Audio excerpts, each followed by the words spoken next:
Warahmatullahi wabarakatuh. Puji syukur kehadirat Allah Subhanahu wa taala yang telah yakni Nabi besar Muhammad sallallahu alaihi wasallam. Yang sama-sama kita hormati Ibu Kepala Sekolah SDN 15 Nurul Arum beserta ibu-ibu majelis guru yang telah hadir pada siang hari ini. Sebelumnya kami mengucapkan terima kasih banyak kepada ibu-ibu hebat yang telah hadir pada siang hari ini meluangkan waktunya pada pelaksanaan kegiatan diseminasi budaya positif oleh Ibu Lisa Noviati SPD CGP Angkatan 10 SDN 12 Lubuk Alun Kabupaten Padang Pariaman. Tanpa memperpanjang al-mukadimah, langsung saja kita persilakan kepada Ibu Lisa Noviati untuk memaparkan materi kita pada siang hari ini. Kepada Ibu Lisa Noviati SPD kita persilakan. Ya, baiklah ibu-ibu, sebelum kita mulai diseminasinya kita ice breaking dulu ya. Ibu-ibu dimohonkan berdiri sebentar, kita ice breaking dulu, oke?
Terima kasih kepada Ibu Moderator yang telah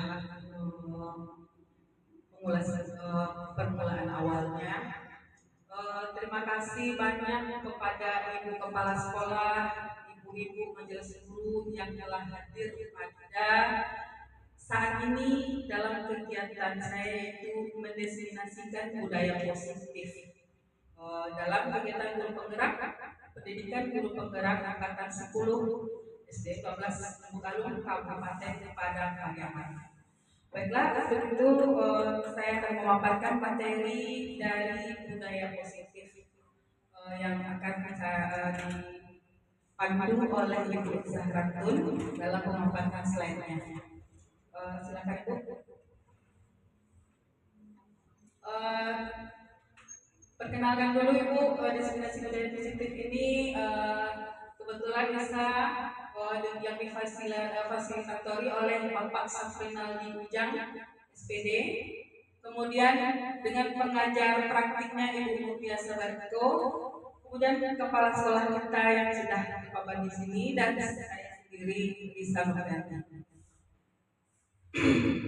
Di sini makna disiplin dan nilai kebajikan.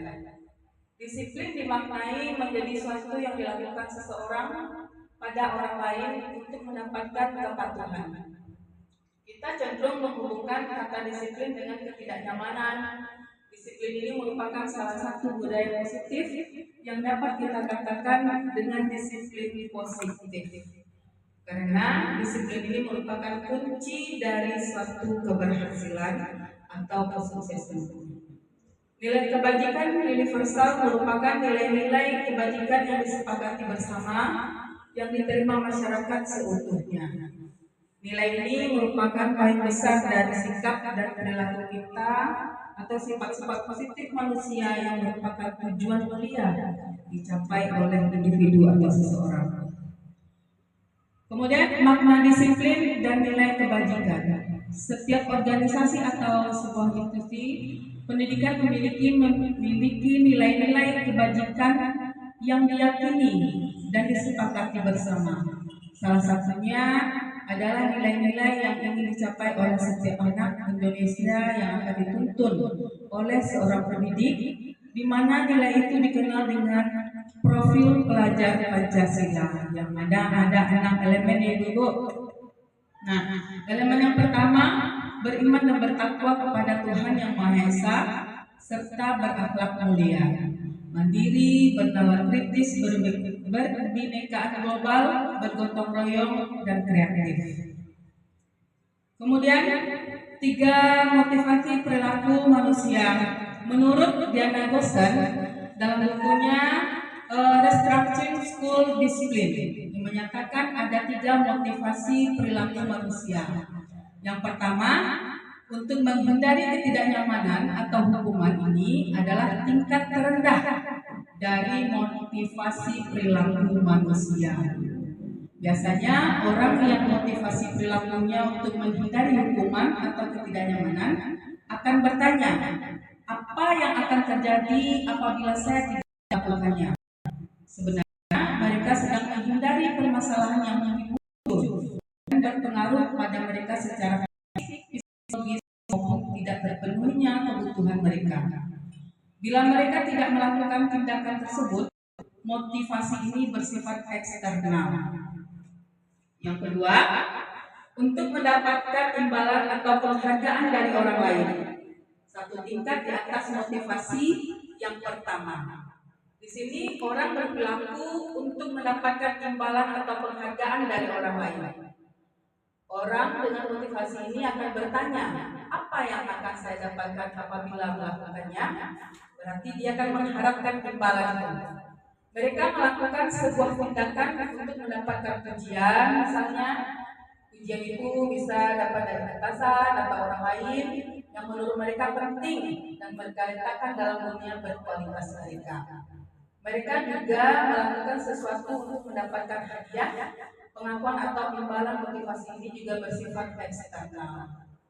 Untuk menjadi orang yang mereka inginkan dan menghargai diri sendiri dengan nilai-nilai yang mereka percaya, orang dengan motivasi ini akan bertanya, akan menjadi orang seperti apabila saya melakukannya.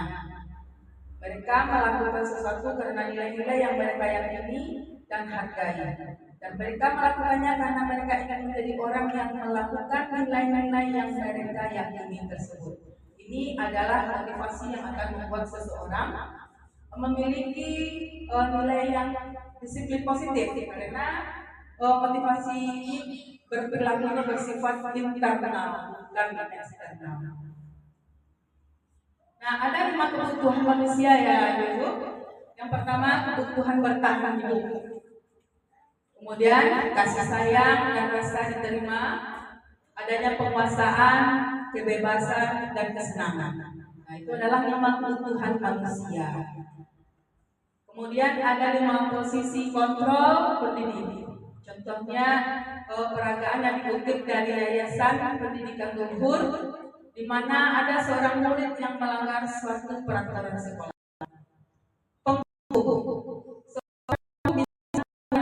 Fisik maupun verbal.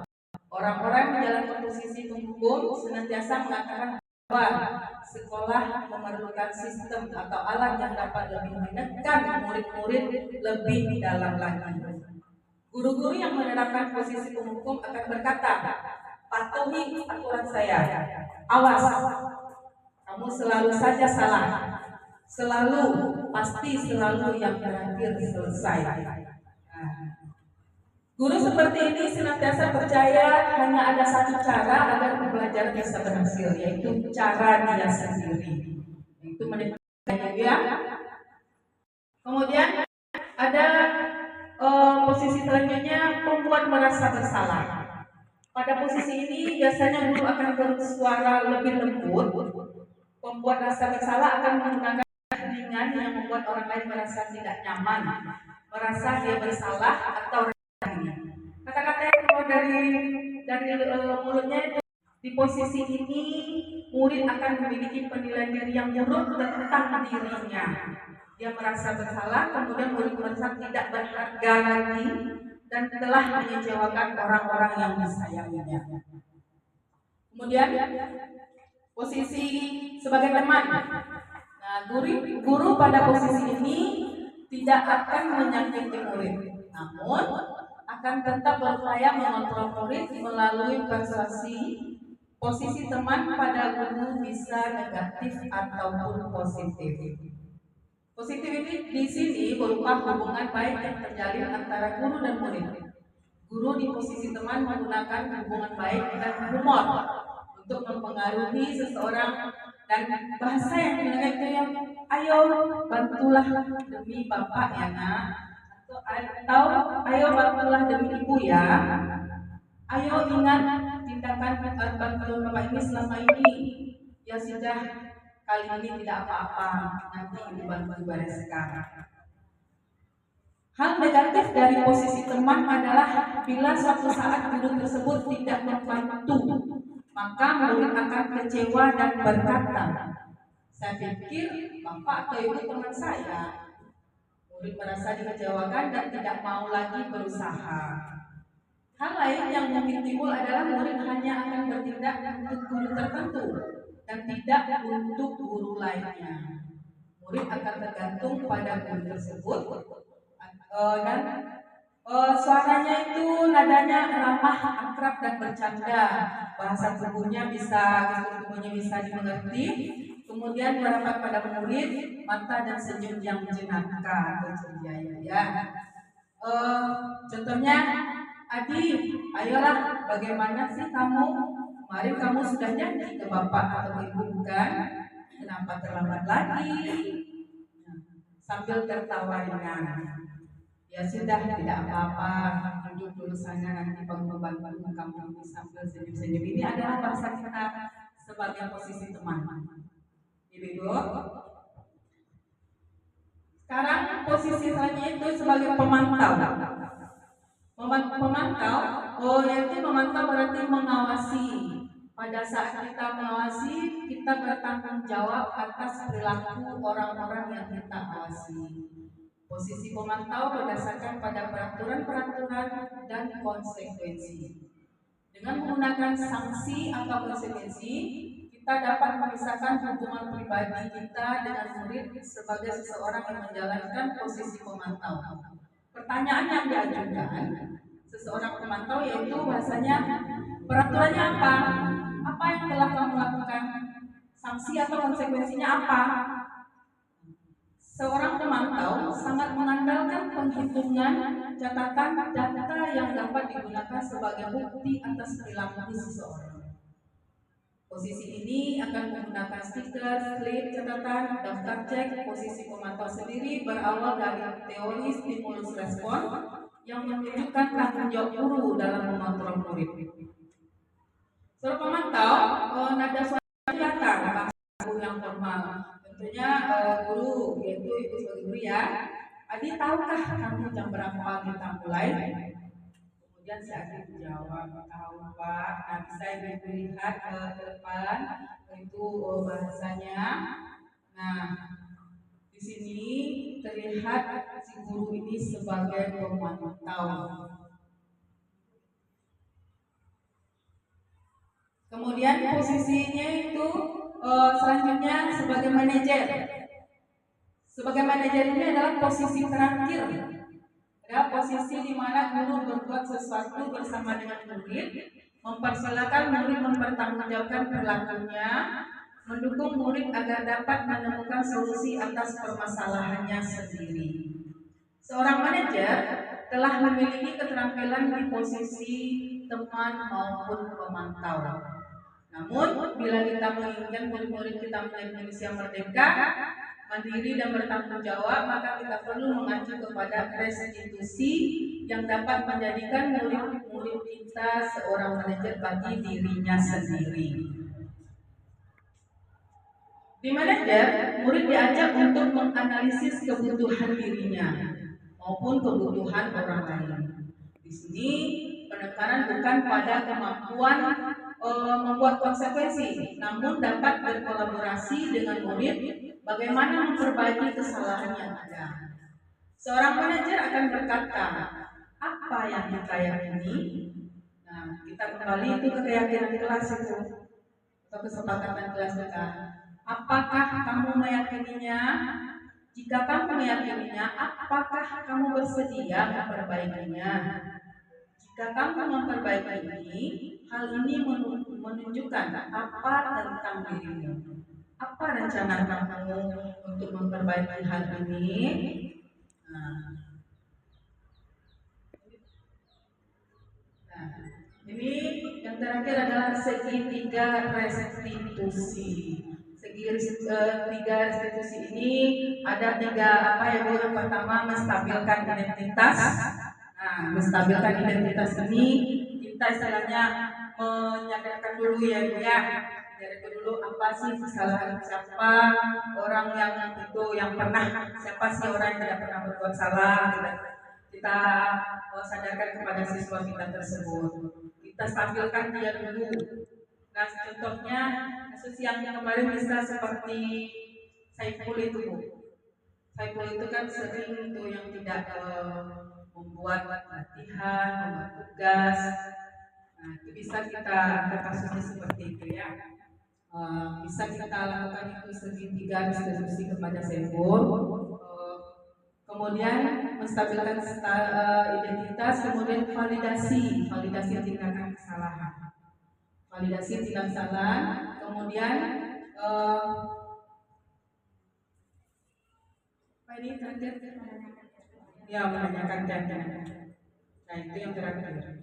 Nah itu adalah budaya positif yang dapat kita kembangkan dan dapat kita tanamkan di sekolah kita. Baiklah, itu sampai di sana materi dari paparan diskriminasi positif yang bisa lakukan. Bisa kembalikan ke moderator.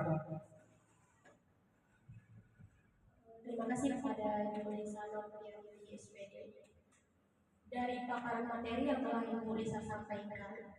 Selanjutnya kita minta kepada Ibu Kepala Sekolah untuk memberikan masukan serta sarannya terhadap materi yang telah disampaikan Ibu Lisa. Kepada Ibu, dipersilakan.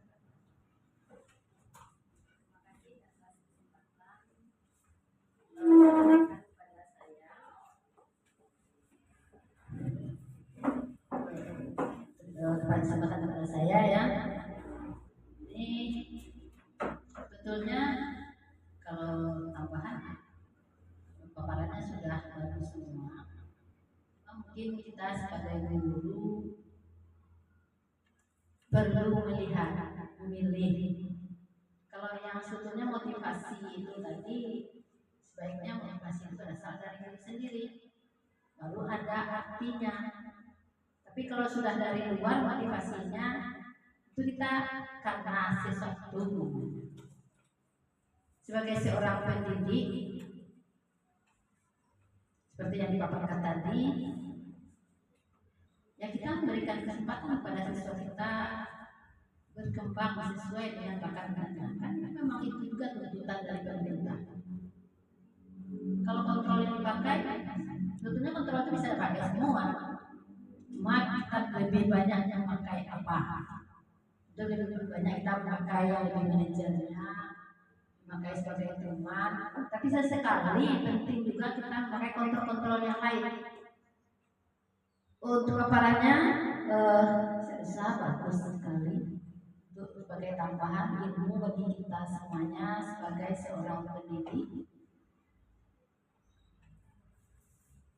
Barangkali mungkin lebih ditingkatkan lagi saja kita di dalam kelas terhadap siswa kita. Yang sekarang ini semuanya pemerintah kan sudah menunjukkan berbagai programnya. Ini di sini sudah sama sejalan dengan sekolah ramah anak. Nah, lagi harusnya kita meningkatkan anak di dalam kelas. Mungkin salah satunya mungkin kita akan juga seperti yang saya katakan, tidak datang ke sekolah, ikut 3 kelas, tidak kelasnya nggak bisa, nggak seperti itu, nggak boleh sebetulnya kita akan seperti itu. Kita cari bagaimana kita seorang pendidik mencari solusi-solusi yang lebih manusiawi, yang lebih ramah, yang lebih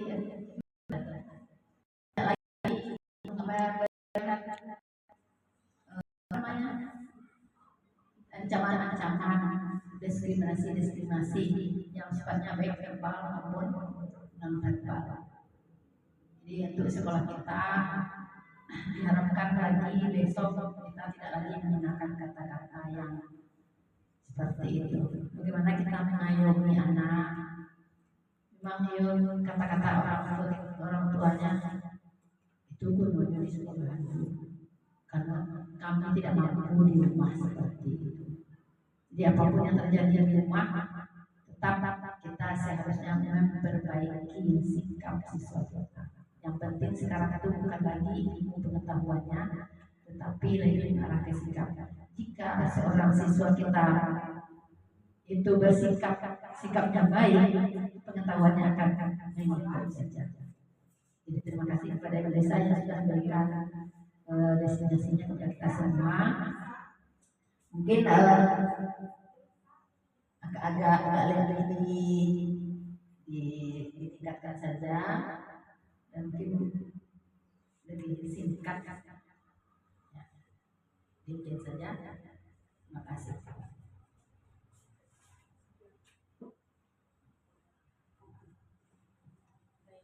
Terima kasih kepada Ibu Kepala Sekolah atas masukan dan sarannya. Kita minta kepada Bapak Ibu yang hadir hari ini memberikan saran. Adakah yang memberikan masukan atau saran atau tambahan sebaik-baik seperti apa?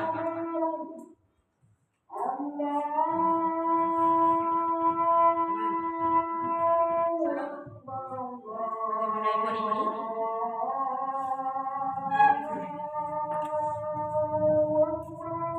Kita minta kepada Ibu Rini.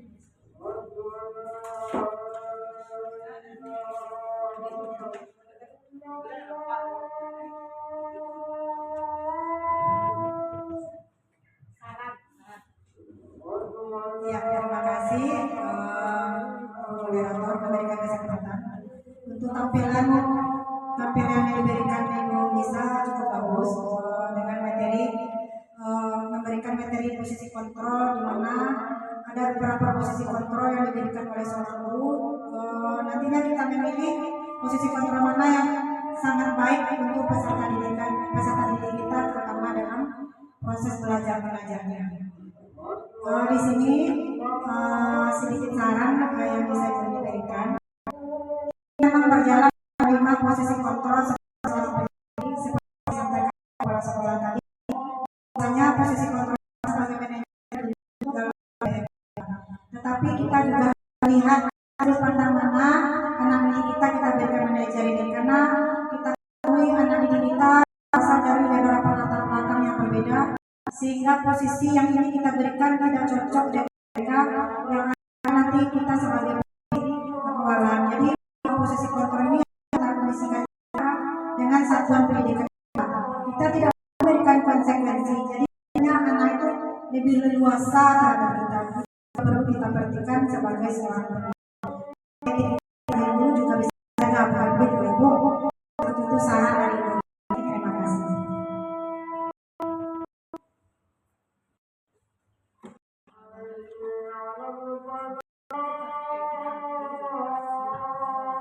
Terima kasih atas masukan dan saran dari ibu-ibu ini.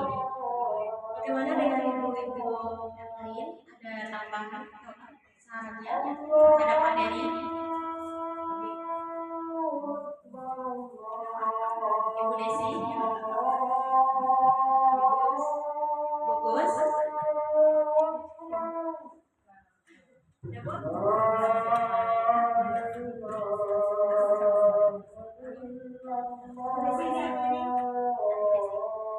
Diminta kepada Ibu Desi yang berdiri, kepada Ibu Desi dipersilakan.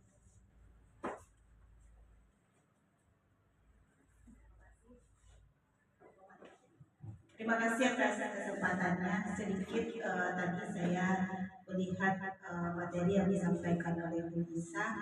Saya melihat tadi ada segitiga restitusi yang saya tanyakan, apakah segitiga restitusi ini dapat kita terapkan di sekolah kita ini?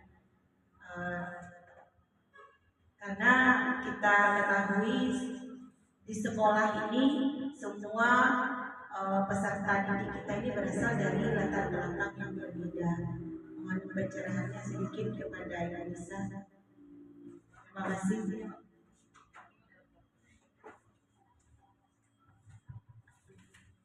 Baik, terima kasih kepada Ibu Desi atas pertanyaannya. Kita minta tanggapan dari Ibu Lisa Nurdianti kepada Ibu Lisa, dipersilakan.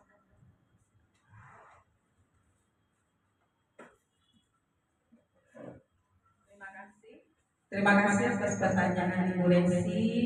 Mengingat tadi dalam segitiga restitusi ini dapat dilakukan karena keberagaman yang ada pada peserta didik kita. Dapat kita lakukan, bisa, karena itu kita melakukan segitiga restitusi ini harus kita tanamkan kepada siswa, terutama siswa yang bermasalah yang dapat kita temui kemarin, seperti contohnya kasus yang saya angkat itu adalah kasus anak yang selalu mencontek. Anak selalu mencontek ini saya tanamkan, saya lakukan segitiga restitusi ini terhadap Gio. Nah, yang pertama saya itu menyadarkan dulu, meyakinkan dulu, menstabilkan identitasnya dulu, bahwasanya yang dia buat itu apakah benar atau salah, menyadarkan siswa tersebut.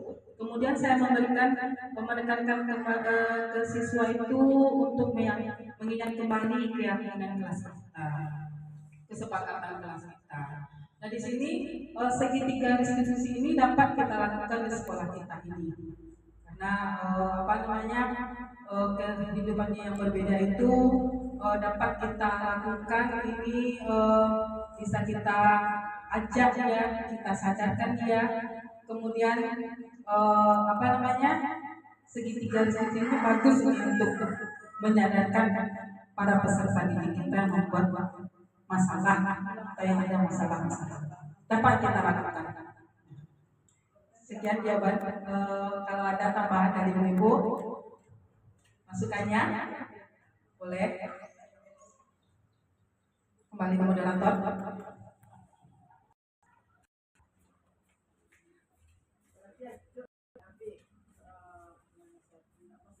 Dinasihati ya sampai nyut sadar, tapi kalau sekali dua kali nggak mau kita berusaha terus sampai ini menyadari berarti dirinya itu dibagi diri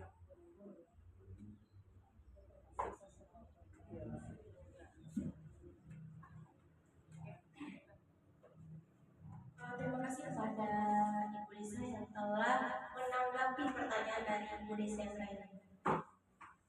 Dari paparan materi yang telah disampaikan Ibu Lisa, termasuk dari Ibu Kepala Sekolah dan Ibu-Ibu dan seluruh yang saran maupun masukan, dapat kita simpulkan bahwa dari materi yang disampaikan tadi banyak sekali manfaatnya, khususnya kita sebagai seorang guru. Baik itu bagaimana kita berucap terhadap siswa, bagaimana tindakan kita terhadap siswa. Seperti yang Ibu Kepala Sekolah sampaikan tadi, bahwa motivasi itu sebelum kita keluarkan kepada anak, kita minta kepada anak, seharusnya guru dulu yang memiliki motivasi terhadap dirinya sendiri, baru kita menularkan kepada anak bagaimana motivasi itu. Baik dari sekian yang dapat saya sampaikan, dengan berakhirnya kesimpulan tadi berakhirlah acara kita pada siang hari ini. Terima kasih kepada ibu-ibu yang telah berpartisipasi dalam kegiatan ini. Saya selaku moderator, kalau ada kata-kata yang salah mohon dimaafkan. Wassalamualaikum warahmatullahi wabarakatuh.